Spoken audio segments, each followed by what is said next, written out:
Bonjour, merci d'être venu. Donc, effectivement, Xavier Truty, je suis chargé de sourcing et d'alternance chez NQT, qui est un poste tourné vers les jeunes afin qu'ils puissent trouver soit une alternance, soit un travail à la hauteur de leurs aspirations. Et NQT est une association qui a été créée en 2005, donc qui va fêter ses 20 ans l'année prochaine. Et dès sa création, les fondateurs se sont posé la question: est-ce que nous allons nous orienter vers la lutte contre les discriminations, donc travailler pour la discrimination positive, ou plutôt vers l'égalité des chances, qui sont deux notions assez voisines, mais quand même avec quelques petites différences. Et donc NQT préfère parler plutôt d'égalité des chances, puisque le principe qu'a développé NQT, c'est de proposer un mentorat aux jeunes de moins de 31 ans qui sont issus d'un milieu modeste, de quartiers prioritaires de la ville ou de zones rurales isolées ou en revitalisation, avec le message suivant: êtes-vous prêt à entrer dans un processus d'apprentissage et de recrutement en affirmant qui vous êtes et qu'est-ce qui vous a construit, comment vous vous êtes construit? Alors c'est une question qui est un peu challengeant comme ça, parce que pour y répondre positivement, c'est mettre en place en fait une volonté et des moyens pour sortir d'une spirale de l'exclusion et d'un fatalisme pour certains, pour entrer dans un cercle vertueux qui débouche sur un début de carrière, sur l'achèvement d'une formation en alternance. Donc l'objectif de l'association NQT, c'est de soutenir les jeunes qui ont fait le choix de miser sur leurs études pour connaître une forme d'ascension sociale et professionnelle, bien qu'ils aient un diplôme et des connaissances. Le problème, c'est que ces jeunes ne parviennent pas à accéder à un poste à la hauteur de leurs compétences et de leurs aspirations, et parfois se retrouvent à faire des petits boulots alimentaires et rentrent dans un mécanisme assez angoissant et peu d'avenir, à savoir ces petits boulots alimentaires, des périodes de chômage et de travail en alternance. Ce n'est pas la bonne alternance qui est visée, bien entendu. Alors les raisons, on a pu les étudier sans rentrer dans des considérations ethniques ou de statistiques. C'est plutôt d'abord un manque de confiance en soi qui a des origines diverses et souvent extérieures aux jeunes. C'est aussi un manque de méthodologie dans le travail d'études et de recherche d'emploi. Donc ça, c'est aussi un manque à combler.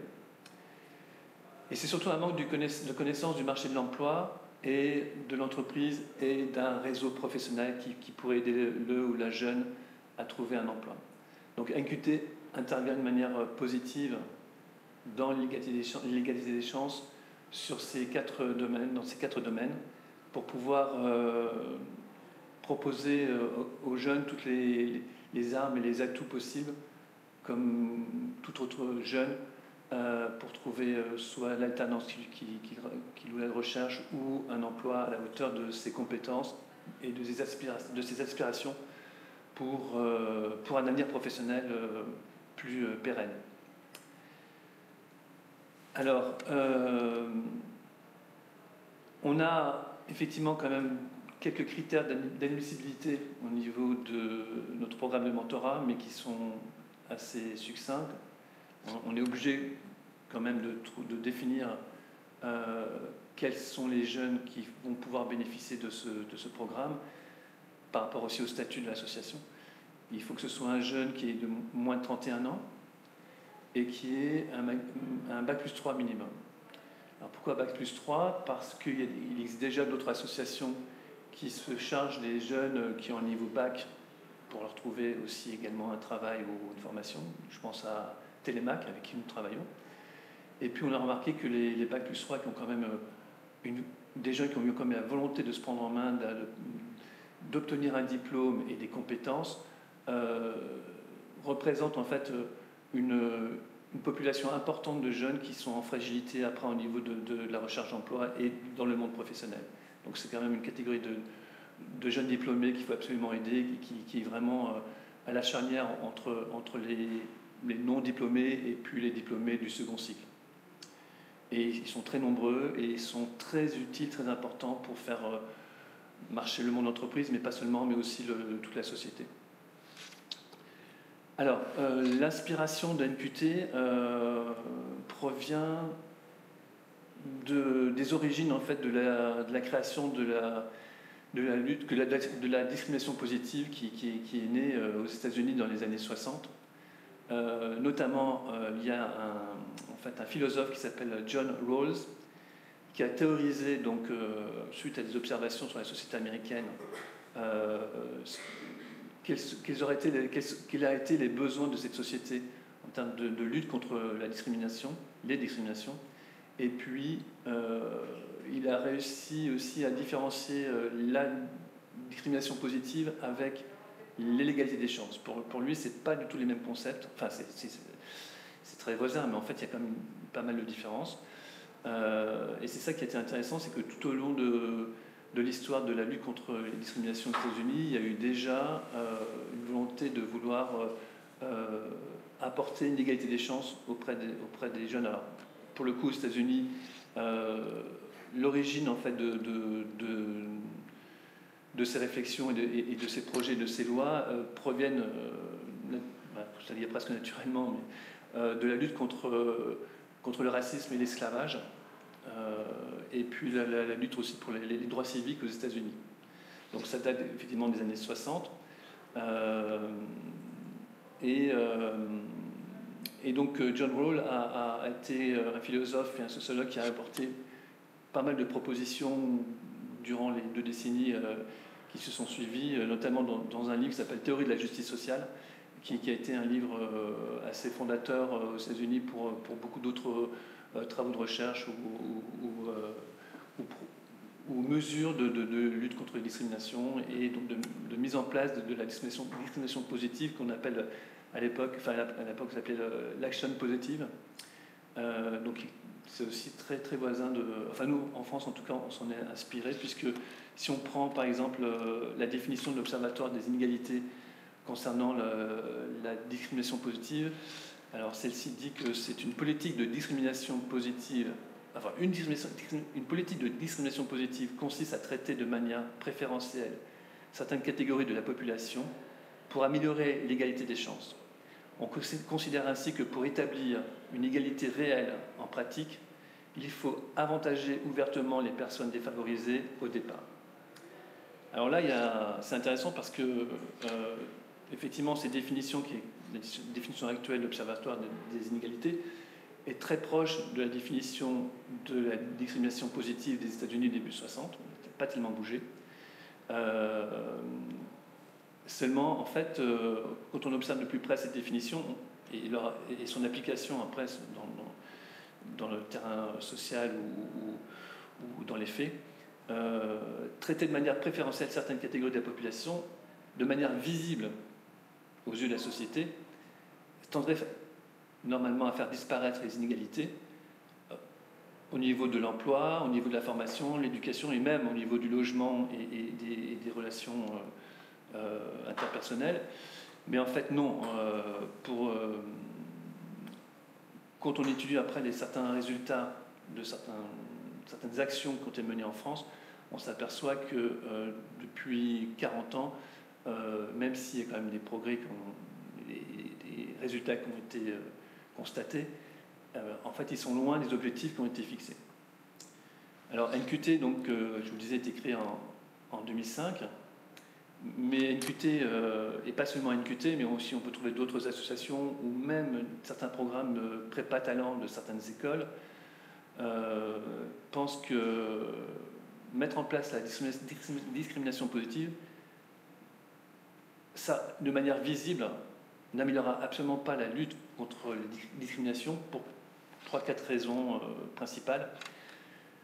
La première, c'est que majoritairement, un jeune qui est d'origine étrangère ou d'un milieu défavorisé et qui réussit à s'élever dans la société par sa formation, par son expérience professionnelle, porte déjà en lui son histoire. C'est quelque chose d'intrinsèque, c'est quelque chose qui ne peut se départir. Et donc, à travers son histoire, il y a aussi tout un champ de codes sociaux et environnementaux qui font partie de son héritage. Est-ce qu'il y a encore besoin de rajouter un autre élément de discrimination positive parce qu'un jeune en fait, qui réussit qui réussit dans la vie, s'il est désigné en fait, bénéficiaire d'un programme de discrimination positive,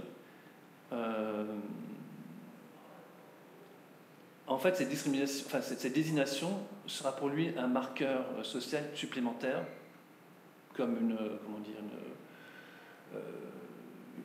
un signe de son identité. Et ce signe de cette identité sera considéré soit comme du favoritisme, même voire comme une forme de stigmatisation au regard des autres, des autres jeunes qui n'ont pas pu bénéficier de ce type de soutien, de programme de lutte contre les discriminations. Donc c'est quand même dévalorisant et ça pointe du doigt quelqu'un qui n'a pas forcément envie qu'il soit différencié des autres jeunes qui auront bénéficié de la même formation et du même départ dans la vie sociale et professionnelle. De plus, nous, on remarque que il y a des jeunes effectivement qui peuvent revendiquer avoir bénéficié de programmes de discrimination positive, mais la majorité en fait ne veulent pas en faire état. Et s'ils le font, c'est de leur propre gré, selon le contexte, selon les personnes qu'ils ont en face d'eux. Et ça leur appartient, c'est à eux de décider s'ils veulent en faire état ou pas. Je peux prendre aussi un exemple assez extrême avec l'école, l'INSP, donc ex-ENA.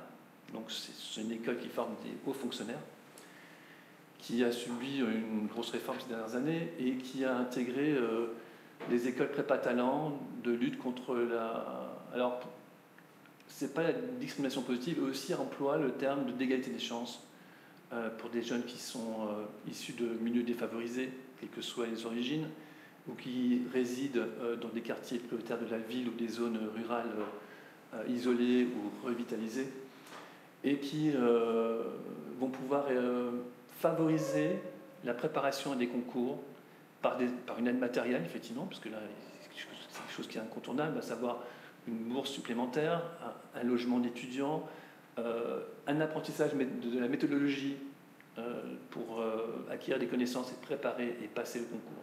À partir du moment où le concours, qui est le même, est réalisé, ces jeunes rejoignent les élèves de la formation initiale et sont traités exactement comme tous les autres élèves. Alors, même si c'est des petites promotions de à peu près 80 à 90 personnes, le résultat est quand même assez petit. Je sais que pour eux, l'année dernière, il y a eu 4 élèves issus des classes prépa talent d'égalité des chances qui ont intégré le cursus normal de la formation initiale. Après, ils vont sortir exactement pareil que les autres élèves, libre à eux de faire état de leur parcours particulier ou pas, mais en tout cas, quand ils seront en affectation dans la fonction publique, cette égalité des chances ne va pas se voir et c'est à eux ils sont libres de dire ou pas par où ils sont passés, leur expérience professionnelle particulière par rapport aux autres élèves. Et puis, une autre raison aussi sur l'échec de la discrimination positive que nous voyons, nous, en France, c'est l'échec global de l'ensemble de lois qui ont été promulguées depuis les années 80, même un peu avant, pour aider justement à la lutte contre les discriminations. Alors, au niveau des lois, on peut, là, pour le coup, refaire une sorte de revenir en arrière pour voir comment ça s'est passé aux États-Unis, puisqu'ils sont précurseurs et ils sont initiateurs de ce programme.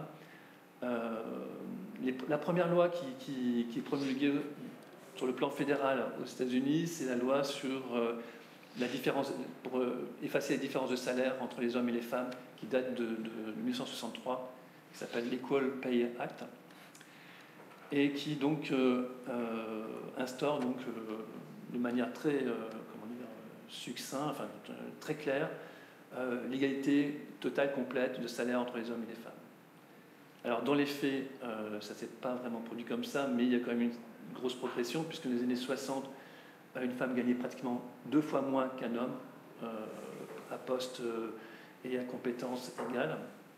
Et aujourd'hui, l'écart s'est un peu réduit, puisque en 2020, les chiffres 2020 indiquent qu'une femme gagne 80 centimes, alors pour qu'un homme gagne 1 euro, 1 dollar, la femme va percevoir 83 cents.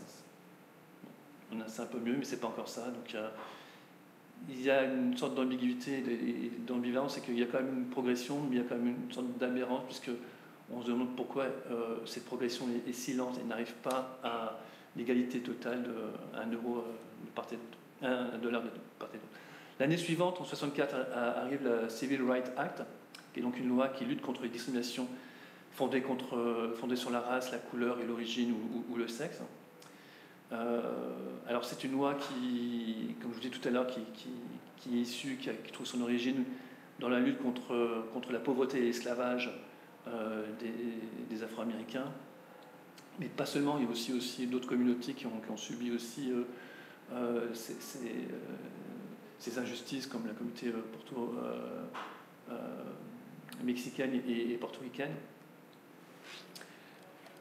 Ensuite, il y a eu d'autres lois aussi, un peu plus tard, en 1967, contre l'Age Discrimination in Employment Act, donc pour lutter contre les inégalités dues à l'âge.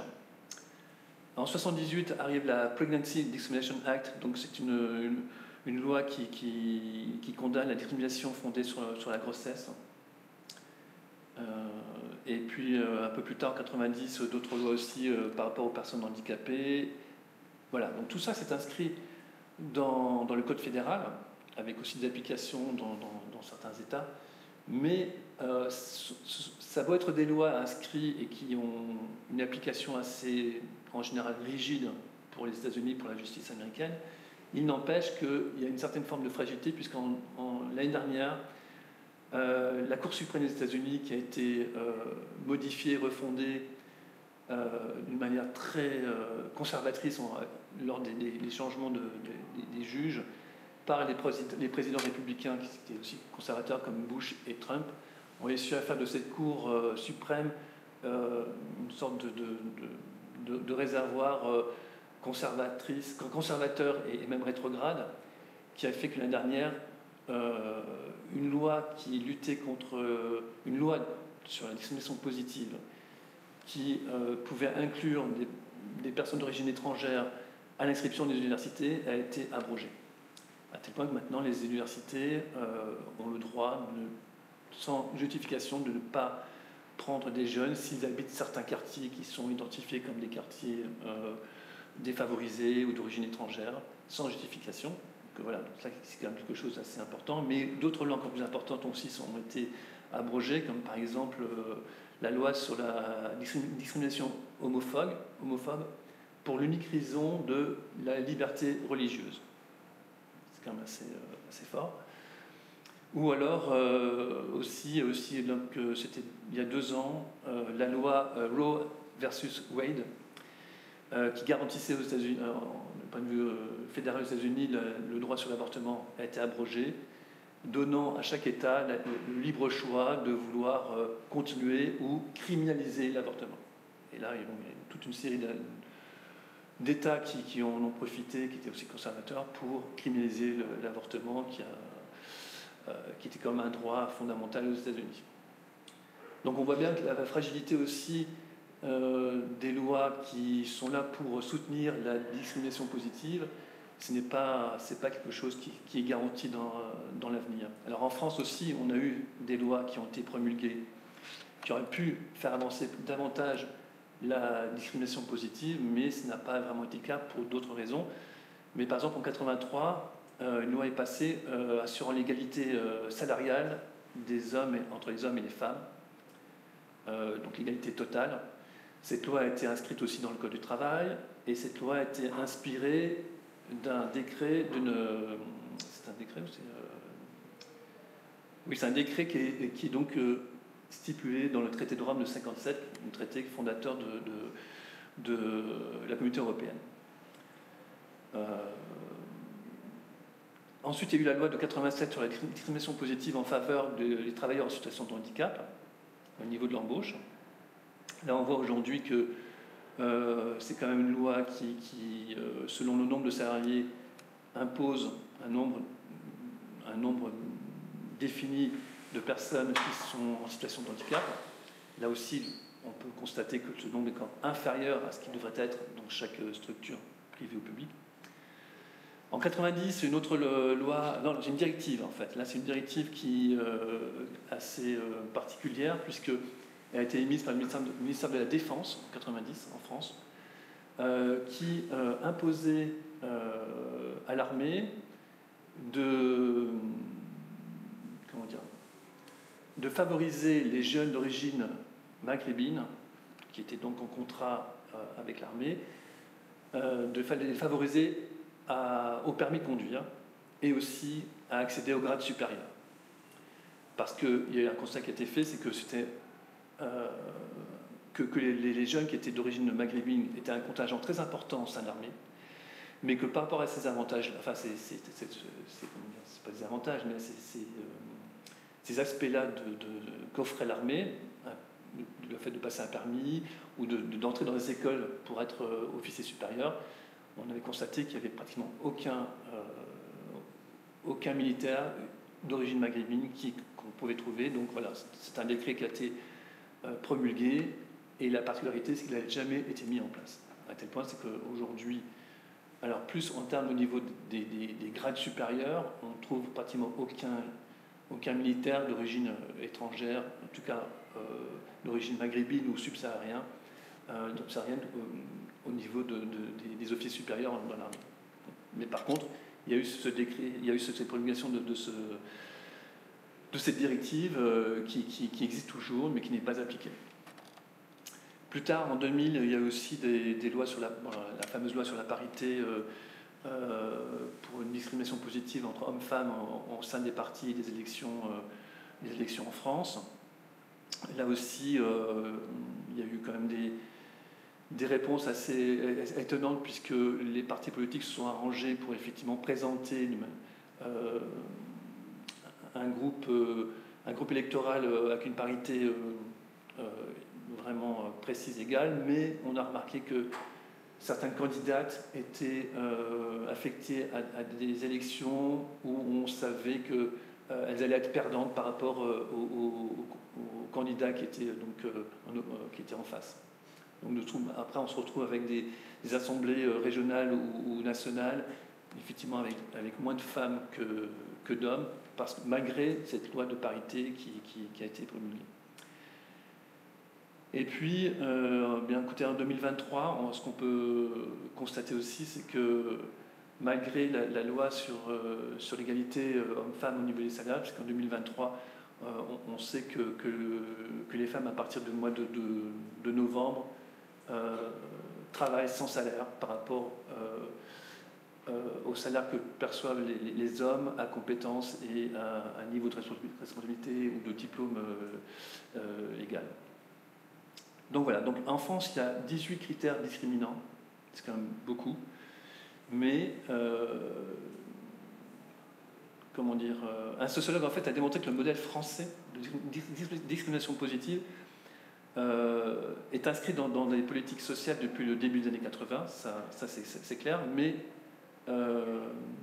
si en France on a quand même moins de résultats positifs que peut-être aux États-Unis, c'est parce qu'en fait il y a 3 différences fondamentales entre ces deux pays. En France, il s'agit en fait d'initiatives socio-économiques à caractère expérimental et non des procédures inscrites dans le droit constitutionnel.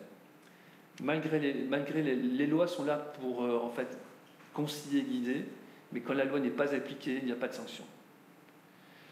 Alors effectivement, il y a des expériences, pour prendre celle qui est la plus connue, une des premières, c'est Sciences Po Paris, qui ouvre son concours à des jeunes issus de quartiers défavorisés, à des jeunes qui sont aussi qui proviennent de zones d'éducation prioritaire, avec une forme d'aménagement aussi de ce concours.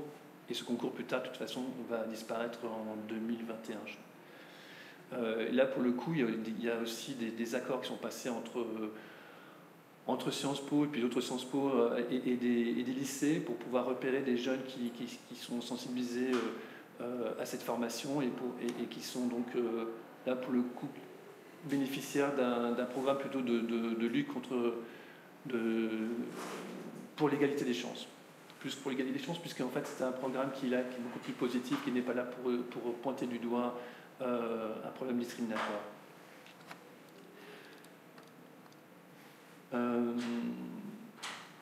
En fait, la démarche française est un peu plus aléatoire et plus incertaine. Elle est moins contraignante, parce que la démarche américaine, en fait, elle doit répondre à une obligation de moyens. Parce qu'en France, nous, on doit répondre à une obligation de moyens et de programmes, alors qu'aux États-Unis, ils doivent répondre à une obligation de résultat, et que quand le résultat n'est pas là, la loi sanctionne tout de suite. Malgré le fait qu'il y ait aussi en fait, un niveau fédéral et un niveau fédéré, au niveau des États.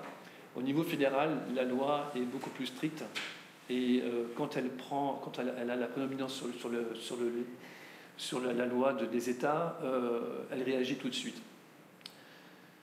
Alors que nous, on a plutôt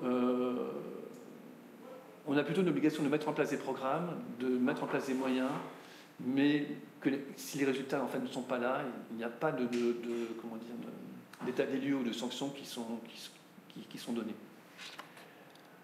Donc en fait, nous en France, l'égalité des chances se repose en fait sur des moyens assez importants qui vont au-delà de l'accès à la formation, à l'éducation et à l'emploi, mais qui touchent aussi la santé, où il y a quand même pas mal d'inégalités qui sont constatées selon l'origine de la catégorie sociale ou professionnelle des jeunes ou de la famille des jeunes.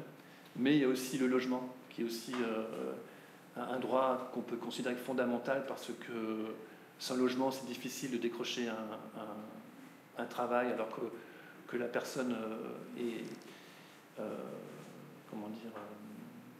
a droit autant qu'une autre à pouvoir candidater à un poste.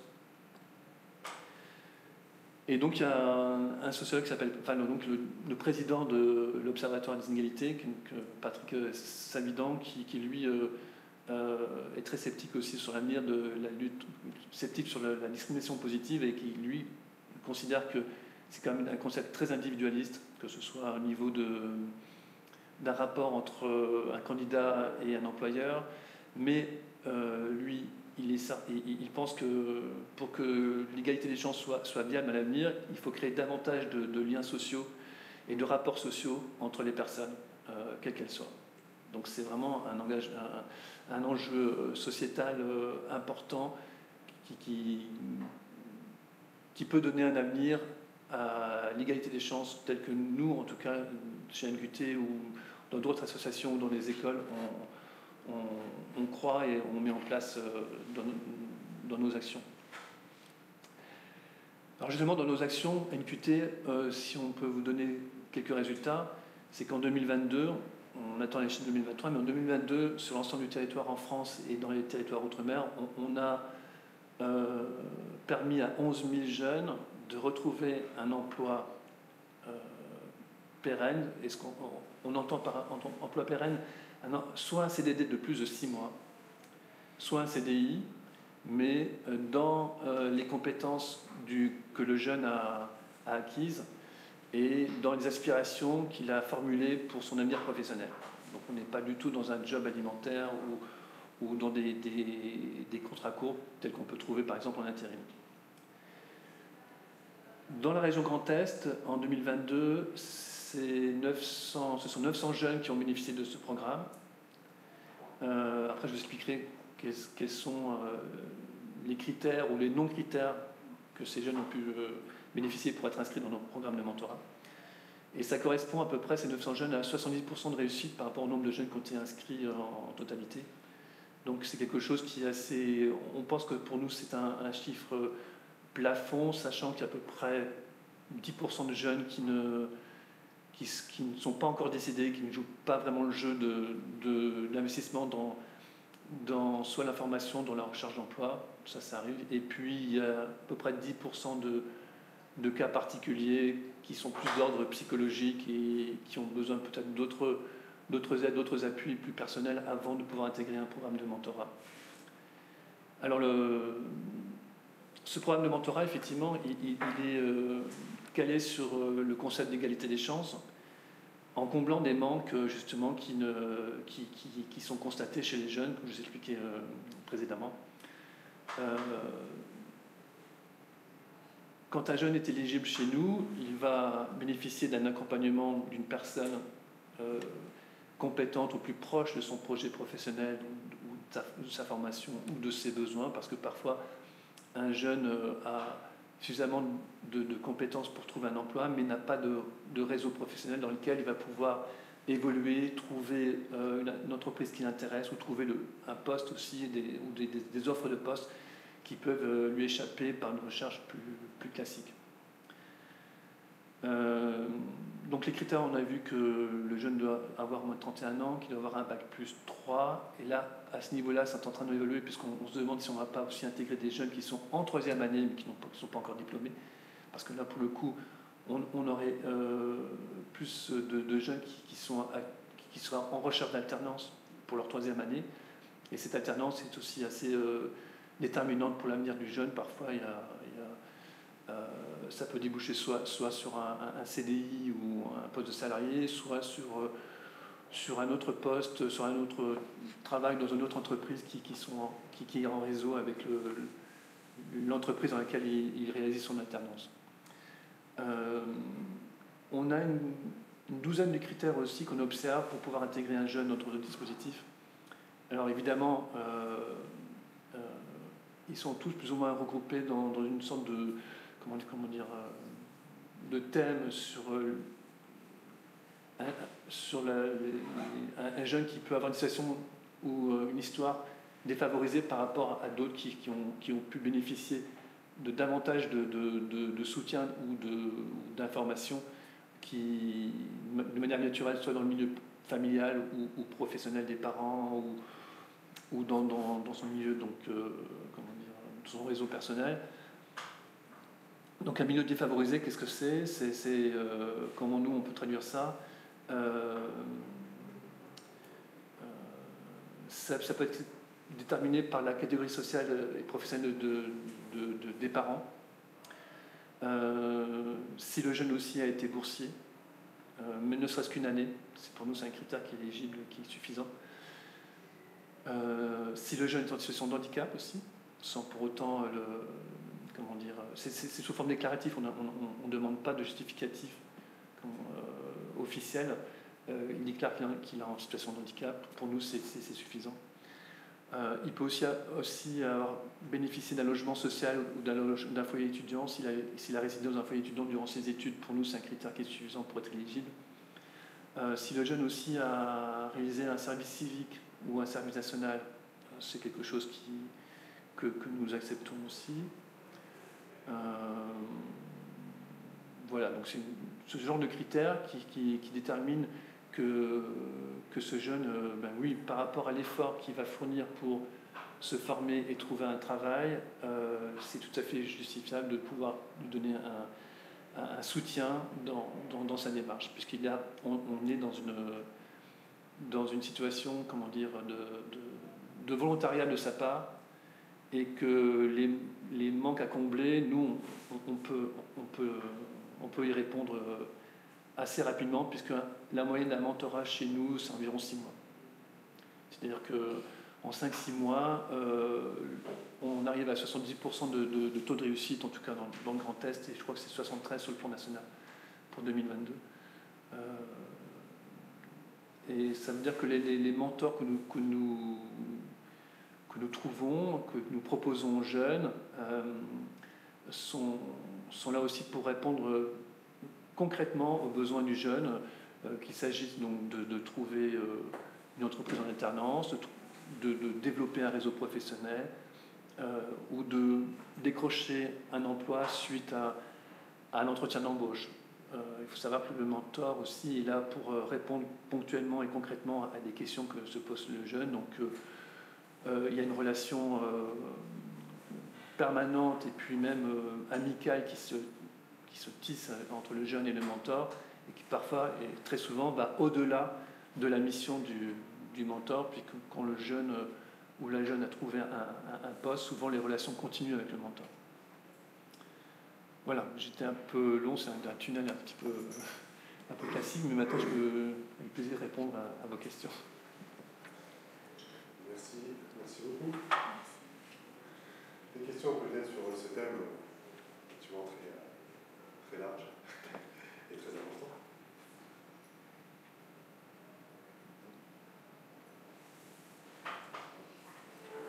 Enfin, moi j'ai une question pas spécifiquement sur la discrimination positive, parce qu'on a bien compris à travers votre présentation qu'en France on n'aime pas beaucoup ce terme de discrimination positive et on parle davantage d'égalité des chances. En tout cas, ça ne se pose pas dans les mêmes termes qu'aux États-Unis et vous l'avez très bien décrit. Moi, ce qui m'intéressait de savoir, pour le coup, c'est une question qui a fusé un peu dans ma tête au moment où vous parliez, c'est dans le cadre de vos dispositifs d'accompagnement, est-ce que les femmes ou les jeunes femmes sont autant représentées que les hommes, justement?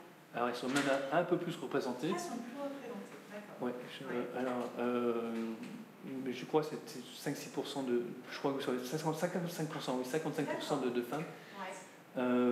Oui, alors, la raison, je ne la connais pas réellement, mais je pense aussi qu'on peut la trouver aussi dans les résultats scolaires, dans le secondaire aussi, entre les filles et les garçons. Là, il y a quand même des résultats plus importants et plus hauts chez les filles que chez les garçons. C'est dû aussi, je pense, aussi à une sorte de méthodologie de travail, de volonté et d'organisation de travail. Je pense que les femmes aussi les jeunes filles ont beaucoup approuvé. Il y a aussi un programme intéressant qui s'appelle Femmes en sciences, que vous connaissez peut-être, qui est là durant le secondaire pour promouvoir les sciences dures auprès d'un public féminin, parce qu'il y a là aussi une discrimination presque culturelle des femmes vis-à-vis de ces carrières scientifiques. Du coup, je pense que ça a développé chez les jeunes filles ou chez les femmes une réaction plus forte et plus déterminée pour arriver à leur projet ou à leur carrière, effectivement. D'accord. Une autre question.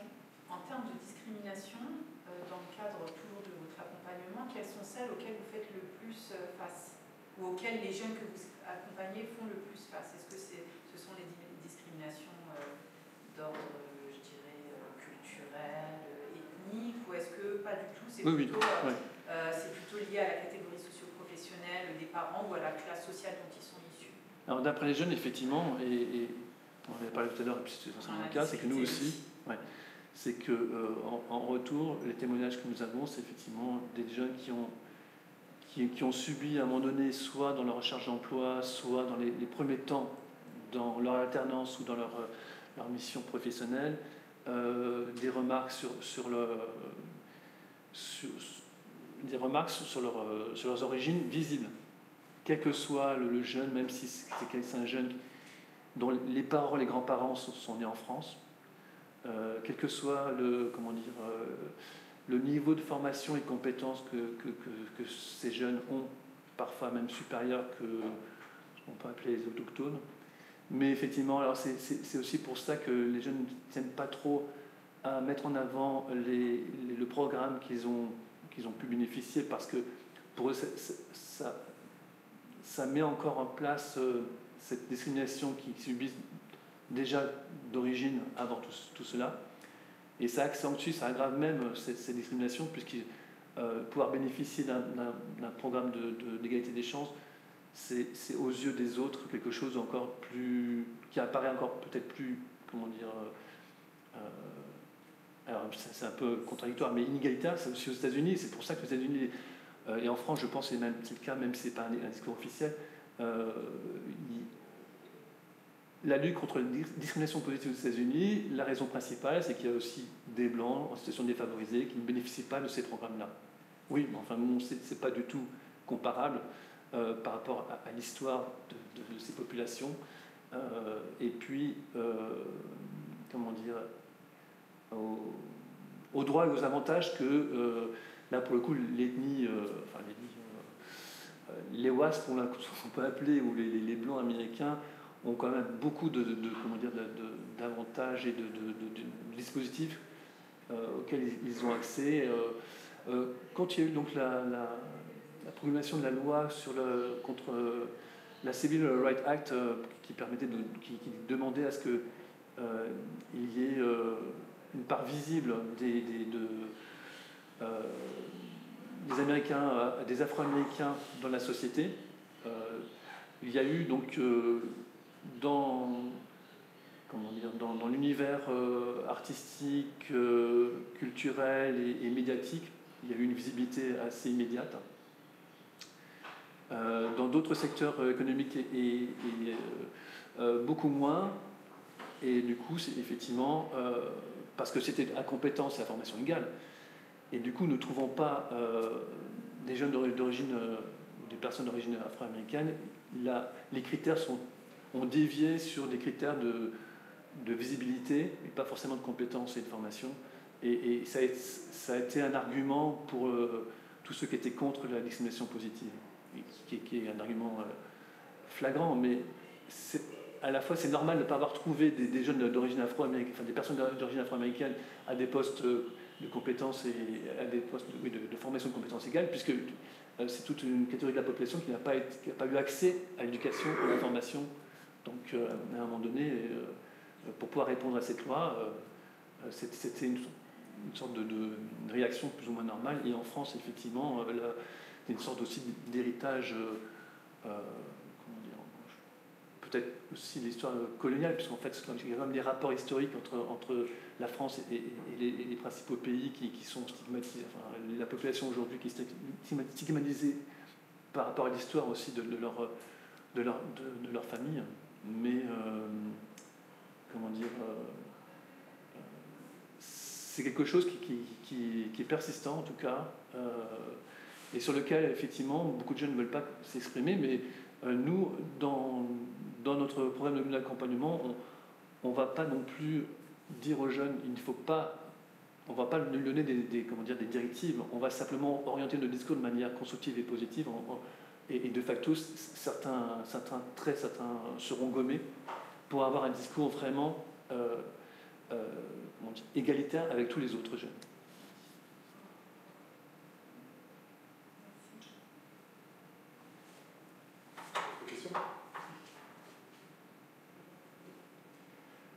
Peut-être un petit point. Alors, on sait qu'aujourd'hui, en France, les statistiques liées aux origines sont interdites comme aux États-Unis. Mais est-ce qu'on a eu un regard, alors un peu peut-être succinct, sur la proposition française qu'on a entendue lors des campagnes, notamment de Nicolas Sarkozy à son époque, quand se présentait à la présidentielle, sur la mise en place de la discrimination positive à la française, donc sur le territoire réel. Est-ce qu'on a des retours là-dessus? Déjà, est-ce qu'elle a été réellement mise en place? Alors, il y a eu... Ça a juste été de la théorie? Oui. Ça il y a eu à l'époque, il y a eu la HALD qui a été créée mais qui a disparu, justement, alors pas effectivement au niveau des statistiques par rapport à statistiques ethniques, effectivement, mais par rapport à des résultats sur des programmes qui ont été mis en place, qui s'appuient aussi sur des lois. Donc la loi a été là pour impulser des initiatives. En termes de résultats, il y a eu des rapports blancs qui ont été rédigés, mais il n'y a pas eu de conséquences. À ma connaissance, il n'y a pas eu de rectification de conséquences des premiers programmes qui ont été donc initiés pour pouvoir obtenir de meilleurs résultats. Quand c'est le cas, c'est souvent dans la sphère privée, associative, ou éventuellement avec l'aide des collectivités locales, où ces programmes sont réajustés selon des résultats. Parce que aussi il y a un financement local qui peut permettre à des associations de pouvoir aller plus loin que la mise en place d'un programme et pouvoir le continuer d'année en année et rectifier à chaque fois. Mais à chaque fois, c'est plutôt une initiative vraiment privée. D'un point de vue public, non, là, il n'y a pas... Alors, c'est vraiment contradictoire avec les lois qui sont promulguées. C'est que, effectivement, quand le résultat n'est pas là, il doit y avoir une réaction de la part des pouvoirs publics. Or, au niveau de l'État, c'est quelque chose qui n'est absolument pas observé, malgré le fait qu'il y ait quand même aussi des comptes rendus ou des livres blancs qui sont rédigés. En tout cas, nous, alors moi, finalement, ça fait peu de temps que je suis là, mais je peux bénéficier des feedbacks et des rapports annuels ou des rapports internes. Et c'est quelque chose qu'on nous incite à lire, ou quand on a des réunions spécifiques sur un sujet, on s'y réfère. Ça, c'est quelque chose pour comprendre en fait aussi l'évolution de nos actions, l'évolution de l'association. Parce que là, au bout de 20 ans, on a quand même on a tout un héritage. Alors, je sais, il y a 20 ans, l'association a démarré en Seine-Saint-Denis, à Saint-Denis. Ce sont 2 chefs d'entreprise, dont le responsable du MEDEF de l'époque. Donc il y avait un gros réseau d'entreprises qui a été utile pour démarrer aussi toutes ces actions de mentorat et de recherche d'alternance. Et ces premières années ont été vraiment un laboratoire dans un département qui n'était pas facile, mais où il y avait beaucoup de choses à faire. Et à la suite de cela, ça s'est étendu au niveau des conseils régionaux et rapidement, cette idée qui est quand même assez simple, que KNQT n'a pas inventée, mais qu'on a modifiée et adaptée dans le monde de l'entreprise, s'est répandue dans l'ensemble des régions. Voilà, donc maintenant on est à peu près 120 salariés, avec toute cette histoire depuis 19 ans, et on arrive à s'appuyer sur ces expériences, ce qui est un peu, comment dire, ce qu'on appelle une capitalisation de l'expérience, pour rectifier un peu. C'est pour ça qu'aujourd'hui, là, la prochaine étape, c'est d'ouvrir le mentorat à des jeunes qui sont actuellement, qui sont Bac plus 2 et en 3e année.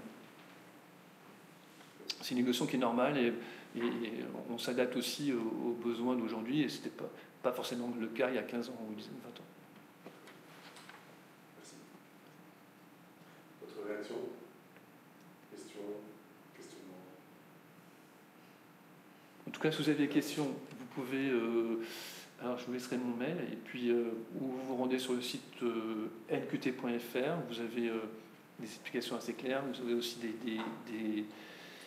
des chiffres, des résultats pour voir un petit peu aussi comment ça fonctionne. Et puis, si vous voulez contacter quelqu'un pour une demande de renseignement ou pour une inscription, avec grand plaisir.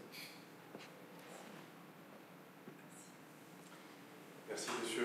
Merci pour votre accueil. Merci d'avoir fait le déplacement, en tout cas.